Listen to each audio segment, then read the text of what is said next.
Hi YouTube. This is our tomato patch. I feel really happy about how healthy the plants look in these 2nd of February shots. From my personal experience with growing tomatoes, these are the single most successful set of tomato plants that I have ever had with regards to their growth rate, size, and production. Each plant is fully laden with the healthiest looking tomatoes. So I'm so happy. And I do not know whether this is just normal growth that I had never had the joy of experiencing when I was doing container gardening or what, or if this is extraordinary growth. Please let me know what you think. One thing that I find really interesting about this experience is that our approach was very hands off. For example, I do not live close to where these plants are, and I had several travel plans when the plants were put into the ground and when these shots were taken, and there was also no one to take care of the plants during my absence. So it's pretty phenomenal, I think.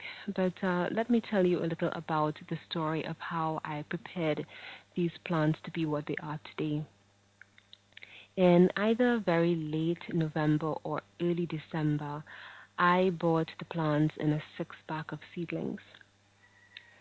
And shortly afterwards, I transplanted them very deeply, into some slightly larger containers that I filled with rich compost from my garden. And I allowed about 2/3 of each plant to be underground because I wanted new roots to develop along the hairy stems. And as usual, I used the inside of my dwarf poinsettia and dwarf lime tree barrels as nurseries. By the way, this had a very positive effect on the lime tree, which I had pretty much neglected. The effect was unequivocal. Suddenly, the lime tree started to rapidly grow new branches, and it was very lush green. It was phenomenal. I think it was responding to the fact that its soil was better shielded from the sun, and so the soil was kept moist. Anyway, back to the tomatoes. We chose to use the bed that would be exposed to sunlight throughout the day because tomatoes, after all, could handle the intensity of tropical heat in the light. So that was a good decision, I think. Despite all of these considerations and given my past experience with tomatoes, we really did not expect all 6 plants to thrive as they have. And by the way, only one bed was allocated to experiment with tomatoes and eggplants and a few other things. As luck would have it, we had the same accidental success with our 6-pack of eggplants. So we had to make some decisions because eggplants are also pretty bushy when they're doing very well.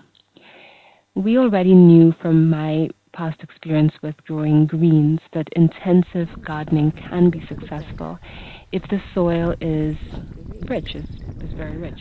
We also thought that the 2 plant types would be good companions. So finally, we decided that the 12 plants could share the single bed in alternate positions. If we had more space, I would have preferred to mix up a wider variety of companion plants in any single spot. I am no expert on companion planting, so I really wonder whether 6 of each plant type is too strong a concentration for a single bed. Please let me know what you think about that. So moving along, I was also a little concerned because there wasn't enough space for some bushier tomato companions like basil, and I really thought that would be a very good companion for the tomatoes. Fortunately, though, I was able to plant some broadleaf thyme and onion chives as smaller companion plants. And I think that this arrangement worked out fine with the broadleaf thyme because I noticed that the specimens that were more shaded by the bushy tomato plants were generally healthier. They were bigger, they were growing stronger. So the next step was to prepare the soil. It was the first time gardening in this location, so although we believe in the no-till method, we decided to till the soil this one time, about 1 to 2 feet deep. It was quite a workout. That was the single most time-consuming task because although the beds were already well defined, they were grown over with weeds and had a lot of rocks to be removed. My personal gardening experience was almost exclusively in containers, so this was very, very grueling for me. But I will say, though, that having company and damp soil made all the difference. They made work easier and occasionally even fun.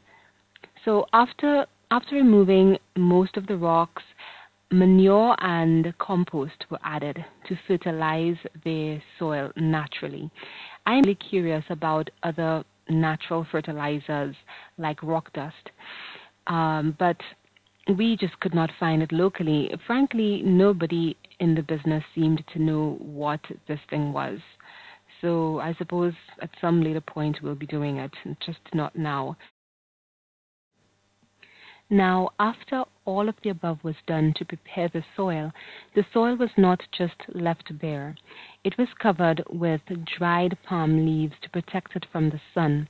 And then a few days afterwards, I returned alone with the seedlings to put them into the ground, and I completed this within about 45 minutes.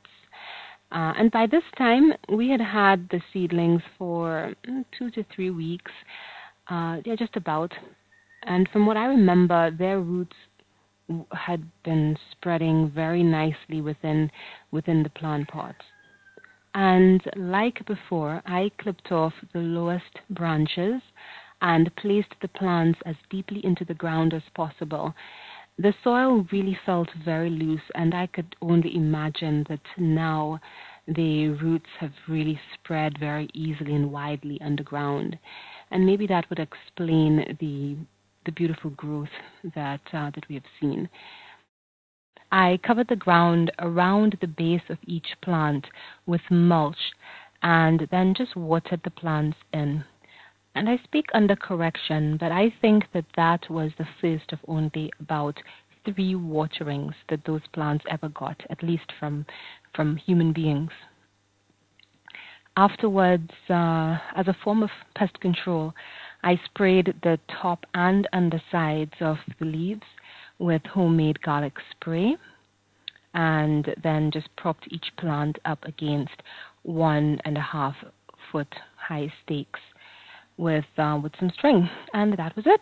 The next time that I saw these plants, perhaps 2.5 weeks afterwards, they were leaning on their sides and needed to be staked more securely as a matter of urgency.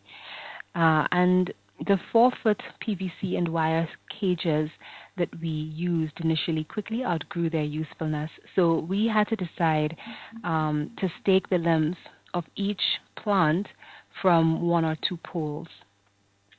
And I had tried this previously with great success, but the problem of applying that technique to this situation is that, still underestimating the kind of growth that was to come from these plants, we used relatively thin twine. And although it was really strong, it was just way too thin. We never considered the wind from the east that would force the weight of the plant against the twine. As you can see from these shots, the twine began to damage the sides of the limbs.